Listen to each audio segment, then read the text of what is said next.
That's not good. So here's the bottom line I want all of you to get. Nobody's going to save you. The feds aren't going to save you. The economy isn't going to save you. Only you can save yourself. And that is what this show is all about. What can I teach you? What can you learn from the callers so that you can take the actions that actually help you, that save you, so that nobody else has to do it, but you can do it yourself. Now, I want to go right to our next guest. It happens to be a woman by the name of Stacy, who is a professional in the real estate industry.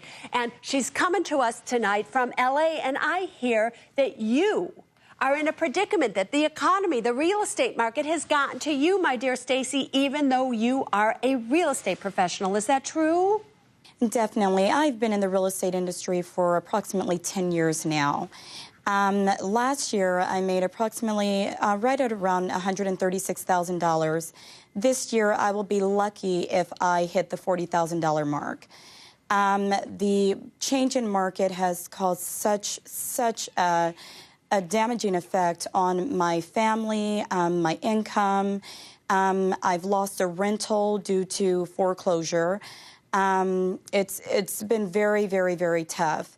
I'm at the point right now where I'm so happy I'm here with you because I need the advice to save myself and my family. I'm a single mom, divorced, 2 girls, ages 15 and 9, and I'm looking for employment, but because of the derogatory marks on my credit due to the foreclosure as well as other things that have fallen behind, I'm not given the job offer. And at this point, I need to secure my home for my children.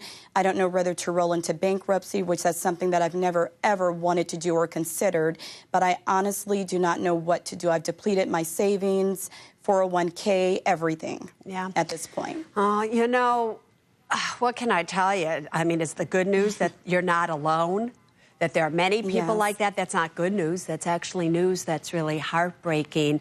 I just briefly want to talk about this rental property that was foreclosed upon, because why? The person that you were renting to, obviously something happened. Why did that one property go into foreclosure? I did have tenants, and they were actually going through a separation and divorce. Very difficult to get the rent. I did end up going through the eviction process with them. At the same time, I was rolling into an adjustable period, the whole time knowing that with being in the market that I'll refinance, before the adjustable time and everything will be fine.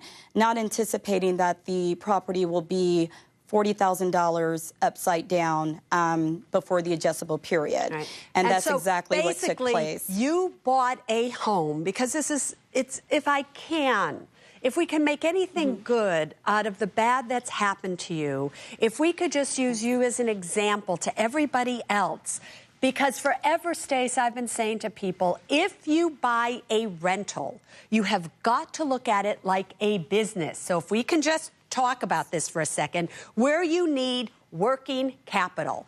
And if you are buying a piece of property or income piece of property like a rental where you are dependent on the rent coming in from your tenant to make your mortgage payment, you are asking for trouble, because if something happens to that tenant and they can't pay you, or the real estate market starts to go down and you need to sell and nobody wants to buy and you don't have the money to pay that mortgage, you're going to find yourself in the exact same situation as you're in right now.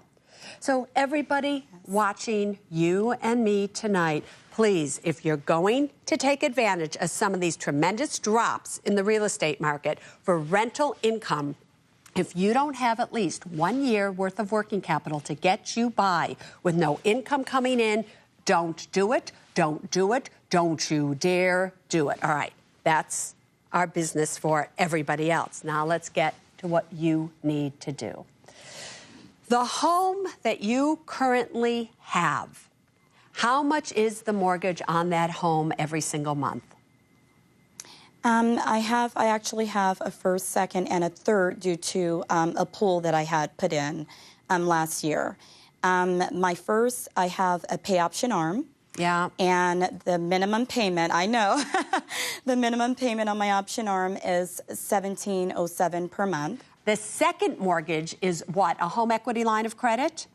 Yes, it is. All right, so that's resetting and going up all the time. So your second payment is how much?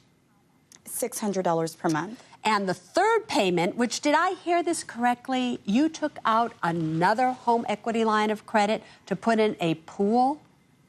Yes, yes, I did. I'm not anticipating, you know, such a decline so fast in the market. I actually had commissions pending that just fell so fast. All right, so that and I know, yes, but the plan was to pay the pool off. And how much is that payment every month?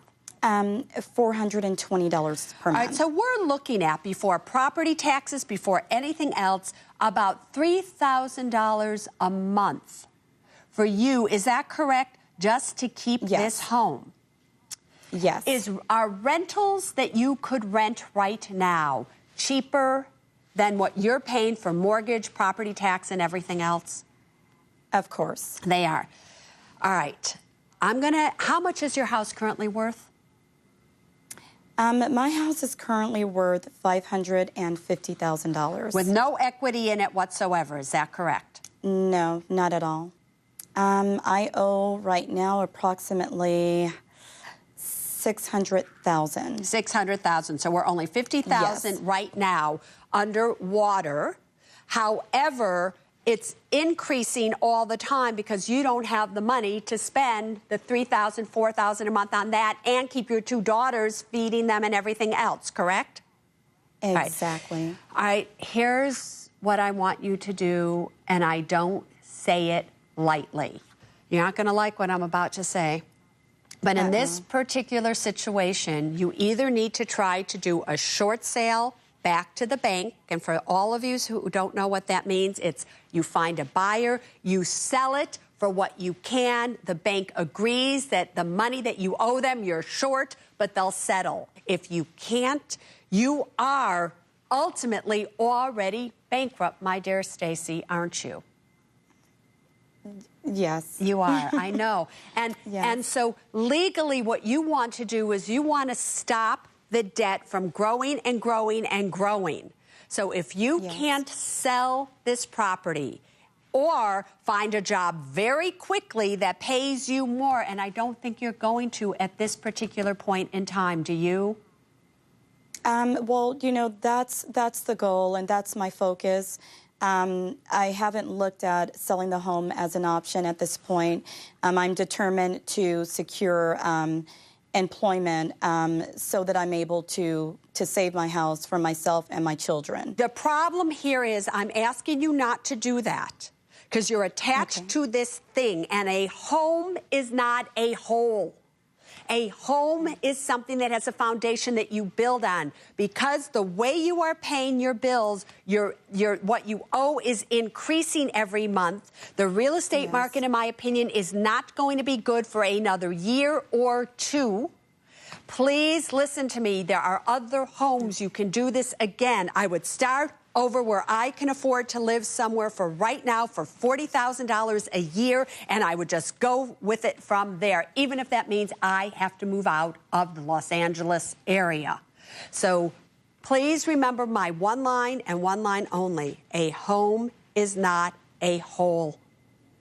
And you are digging a hole that is so deep, and you're digging it deeper and deeper every month, that I'm afraid soon it's going to cave in on you rather than you right now being able to step out of it. You didn't fail. You just have to learn from your lessons to make this a success in the future.